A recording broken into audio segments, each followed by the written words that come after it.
بعد ما تم القبض على أم مكة، وطبعا هي جاية تطلع نفسها من حفرة وقعت نفسها في ضحضيرة، علشان لما جم سألوها من أين لك هذا؟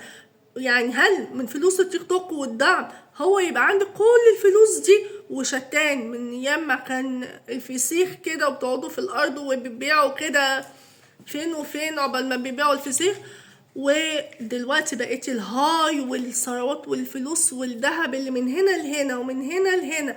فطبعا قالت ايوه ده من فلوس مش من فلوس التيك توك، ما بيجيبش كل ده، لا ده من فلوس محلي، لان من محل واحد من محلاتي بيكسب 120,000 جنيه. منكرش ان تيك توك عطاني شهرة. الاول كنت بكسب بس قبل تيك توك حوالي 30,000 جنيه في اليوم، انما دلوقتي بكسب 120,000 جنيه. وقعت نفسها في داهية كبيرة. لماذا؟ هقول لكم لماذا.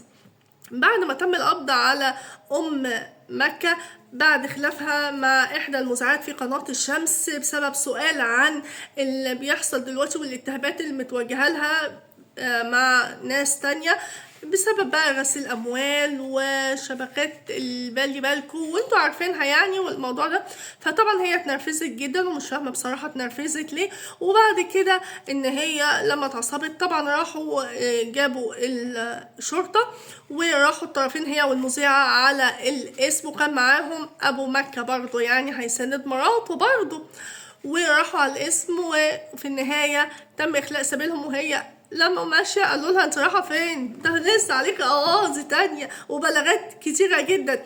وزي ما قلت لكم ده كان البيان اللي أذاعته على صفحتها الصفحة الرسمية لوزارة الداخلية انه تم القبض عليهم، وان هو بمواجهتهم اعترفوا ان هم بينشروا مقاطع الفيديو المشار ليها لزيادة نسب المشاهدة وتحقيق ارباح مالية، وتم اتخاذ الاجراءات القانونية من ناحيتهم في الموضوع ده. لان كمان ام مكة وام ساجدة زي ما كانوا بيطلعوا مع بعض او في الفترات الاخيره بقى يضطروا قوي في الظهور قدام العلن، بقوا برضه يطلعوا مع بعض كده اصدقاء مؤلفين مع بعض حتى في القبض عليهم. لان كمان بعد ما تم القبض على ام مكة تم القبض على ام ساجدة هي كمان، وهيقولوا لهم من اين لك هذا ومصادر ثروتهم منين.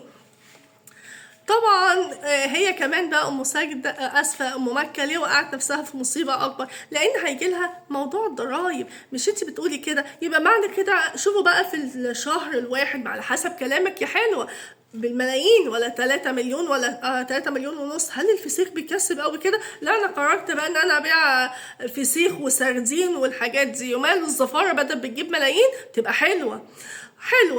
وبعد كده يبقى معنى كده ان في تهرب ضريبي، ما انت مش بتدفع حق الدوله. ما انت مش بقولك طلعتي نفسك من حفره وقعتي نفسك في ضحضيره وبايدك من اعمالكم سلط عليكم. فعلشان كده هيواجهوهم بمصدر. وكمان الفلوس اللي انتوا جايبينهم انتوا عايزين تتهربوا وتقولي ايوه الفلوس اللي عندي دي من المحلات بتاعتي ومن بيع الفسيخ. الفسيخ ب 3 مليون احمد.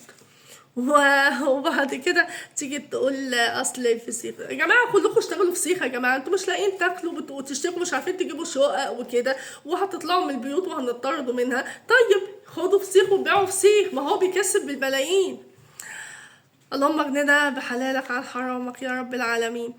ربنا يبين الحياة كاملة ويظهر الحياة كاملة، وكل واحد عمل مصيبة تتقلب عليه وربنا يكشف ستره عن كل واحد عمل جرايمه بيحسب ان هو في درع عن القانون، وان شاء الله ربنا هيفضحه ويكشف الستر عنه. تابعوني.